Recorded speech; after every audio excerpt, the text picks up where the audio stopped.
Hello my loves, welcome back to my channel. My name is Rulla and in today's video, I straightened my hair for the first time in over 2 years. Make sure to give me a thumbs up if you like how my hair turned out. Alright guys, so let's get started. I always part my hair into sections. So I have this Main Magic 10-in-1 primer and this can be used as a heat protectant. First off, I want to say I miss you guys so much. It's been almost, I believe, 4 weeks or more since I've posted my last video. I really wanted to just give you guys a life update and just chit chat with you guys because I feel like we haven't done that in a long time. So I started my curly hair journey in 2017. At that time, I basically just decided that straightening my hair wasn't really logical because I didn't have the time. And also, I got really inspired to just embrace my natural hair. Ever since grade school, I straightened my hair almost every single time I washed it. So just imagine, I mean, all the heat damage, and not only that, but it just consumes so much time and it makes you feel like if your hair isn't done or if your hair isn't sleek, then you can't go out. And I just had this time in my life where I was like, you know what? I want to have curly hair. I want to have natural hair. I want to be able to just take a shower and go out without worrying about it drying and straightening it. And so from then on out, I stopped using heat. I checked all my, hair products, my shampoo, my conditioner. I made sure that they didn't have chemicals in them. I'm really interested to see how long it is now. Oh my gosh. I had short hair my whole life growing up. And this is something I actually wanted to talk to you guys about, was whether you guys had short hair or long hair growing up. And as an adult, kind of how that played a part in how you viewed hair. As a child, I always had short hair. And obviously when you're really young, it's not really up to you how long your hair is. It's up to your parents, it's up to your caregivers. And my mom was tired of dealing with long hair, which is totally understandable. So the story basically is that by the time I was born, my mom was like, we ain't dealing with that. And so she basically decided that I would have short hair. So obviously, as soon as I hit like middle school, I really wanted to grow it out, and that's when I started growing it out. I never had the long hair, and I always dreamed about it. Like I always dreamt about having long hair, and I just never wanted to cut it. And that's my problem now, is now I'm like 24 years old, and I feel like I still have this attachment to my hair, which I shouldn't. I've noticed over the years that now that I have control of my hair and the length and all of those things, I never want to trim it. I never want to cut it. And as you guys can see, it is very damaged. So I'd love your guys' opinion, your 2 cents. Do any of you guys feel this like attachment to long hair where you don't even want to trim it or get a haircut because it's like a part of you? It feels like it's taken so long to grow your hair and to achieve a certain length. So I think now that my hair is even kind of close to being long, I just really want to cherish it and embrace it and not cut it off. Moving forward, what is my status with the whole curly hair journey? Like I said, I love just being able to shower. Like even if I'm on vacation, wherever I wasn't worrying about having to bring a straightener. I wasn't worrying about needing an hour before going out to do it.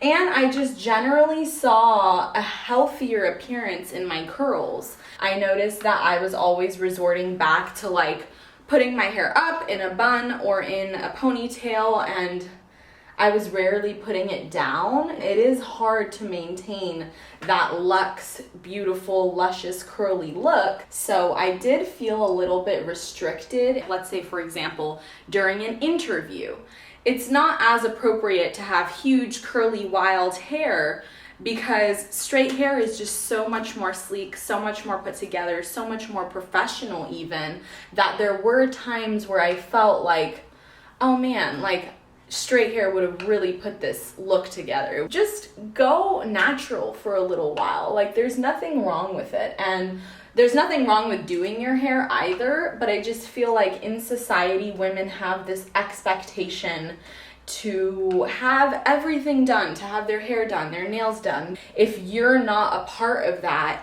you feel left out. And that's definitely something that I don't support. I feel like women should only do things if they want to, if it empowers them, if it makes them feel better. But if it's for, you know, other people, then it's not really worth it. At this point in my life, I feel like there are some days where I just really want straight hair for my own good.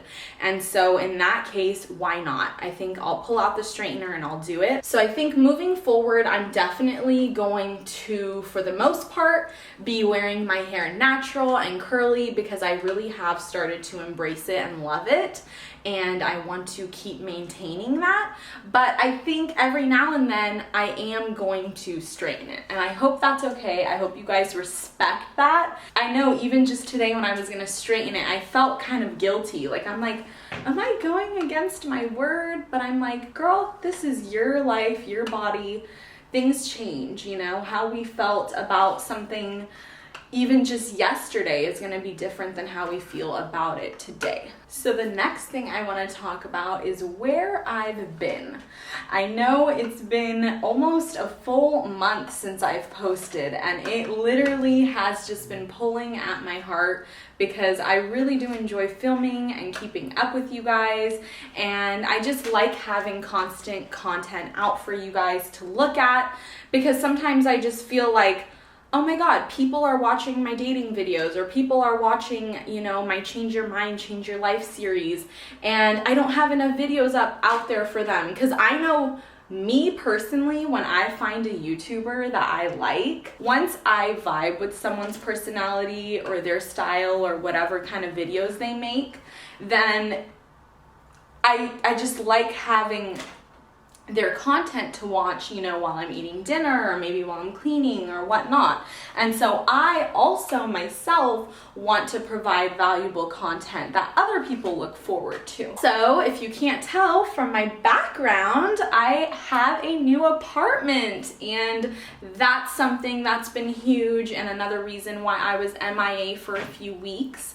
And I've been busy like decorating, moving, all those things. So I've thought about doing an apartment tour, an organizing video, a closet tour. If that's something that you guys want to see, then definitely let me know. It's actually really funny because I was not planning on moving at this time, but it just kind of worked out that way. Before this apartment, I was in a 1-bed, 1-bath, and our lease was up at the time. We were on our huge Europe tour vacation, which if you have not seen that video, I'll link it up here.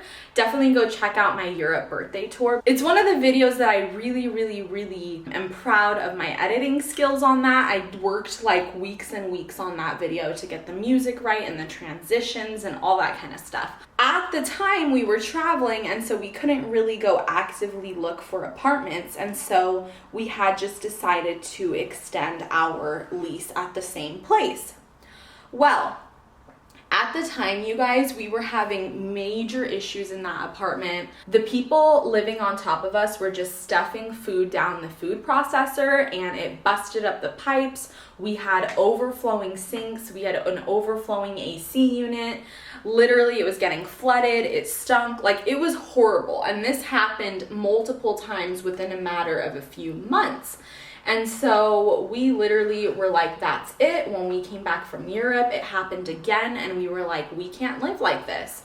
It just so happened that they wouldn't let us break our lease. So the new lease we had signed we were stuck. And so the only option was to remain in that same apartment where we were, or to just find a different apartment in the same neighborhood. And that's what we ended up doing. We ended up choosing an apartment just on the other side of the neighborhood. So it was perfect. We got more space. We got like a little bit of a change, but not too much, right? Because we're still in the same neighborhood, but it is nice because now we're closer to, you know, the pool. We have a different view. The windows are really fabulous in this place. There's a lot of light. And now that we have a 2-bed, 2-bath, I'm able to have an office slash filming room slash closet, which you guys are seeing right now. So I've put my blood, sweat, and tears, no, I'm kidding, but I really have put my all into making this a home, into making us feel cozy. For this apartment, the main thing for me was organization.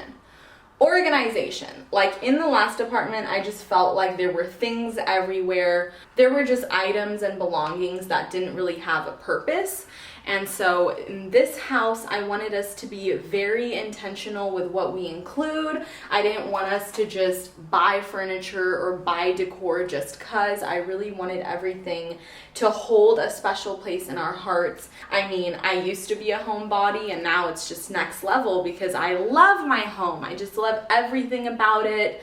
Everything is like cozy, comfortable. In addition to moving to a new apartment, which was really unexpected yet exciting, I'm enrolled in 3 online classes, and that has been taken a huge chunk of my time, right? Because as you guys know, I'm also an entrepreneur and I'm working towards something that I've always been interested in. I've always found value in, but I haven't pursued. And at this time of my life, I have the time, I have the resources, I have the means, and thankfully I'm so blessed and grateful. Sorry, this lighting is so weird, you guys.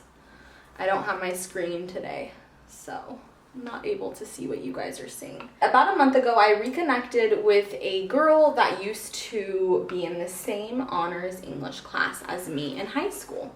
And I knew that she was a writer. I mean, she has a blog. We were following each other on our blogs, and I've read some, you know, a lot of her posts. We were always very supportive of each other's work, but we hadn't really hung out or gotten together since high school.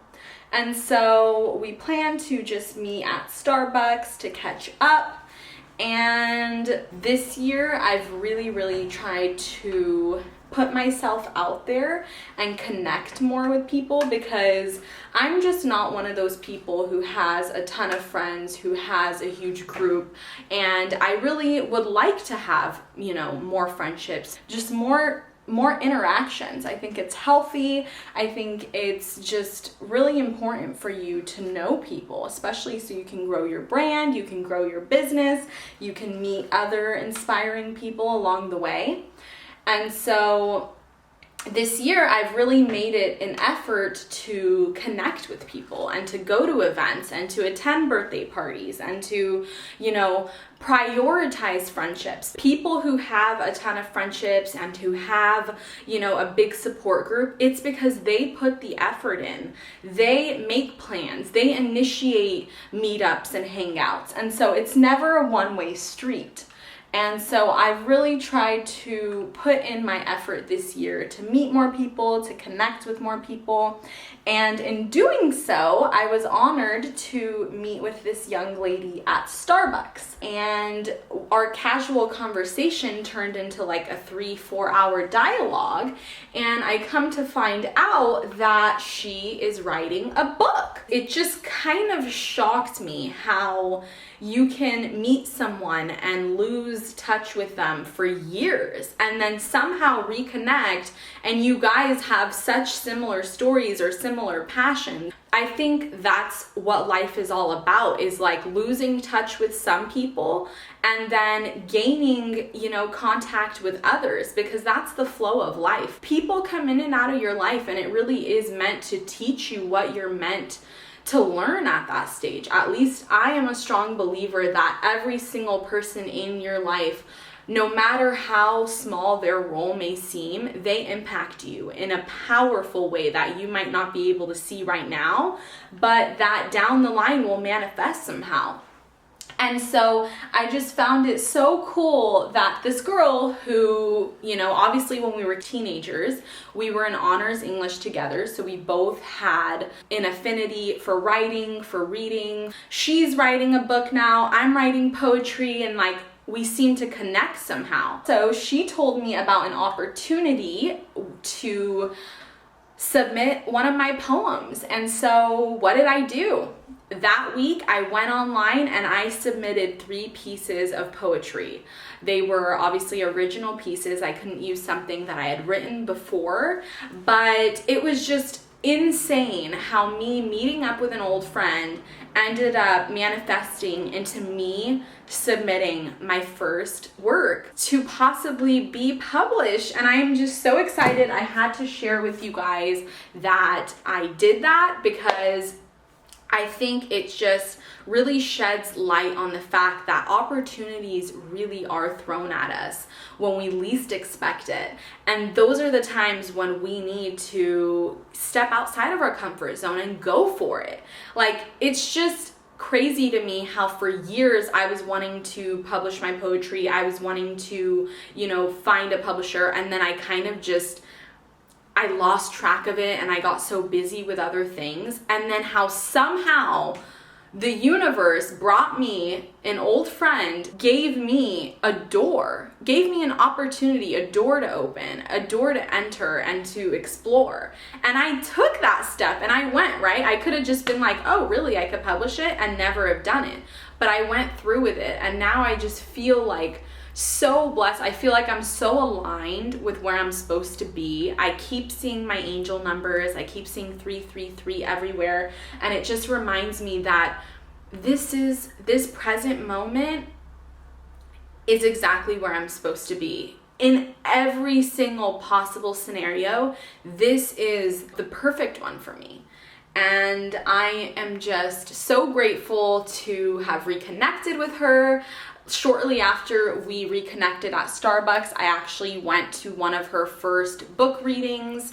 It was a little intro for one of the chapters for her book to get everyone excited about it. I know I definitely am excited about it. And the crazy thing too is I've been interested in reading more self-help books and self-growth books that incorporate history and things like that, which has really given me a newfound appreciation for history, because history was always like my least favorite subject.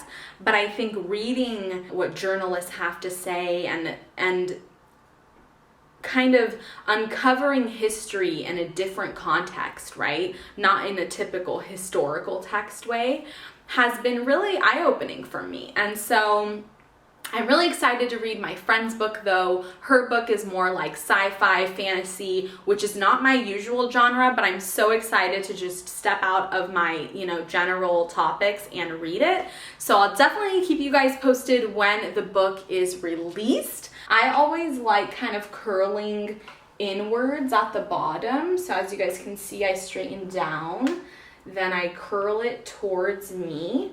And I feel like this just helps you have that sleek look at the bottom. If you guys have any like flyaways or baby hairs, you guys could use something. I have this one by Giovanni. It's the Super Smoothing Anti-Frizz Hair Serum. I'm running really low on it, but you could just get a little bit of this and smoothen it out. I'm not having too many flyaways just yet. Thank you guys so much for watching today's video. I'll be seeing you guys very soon. Mwah! Make sure to subscribe, like, and comment.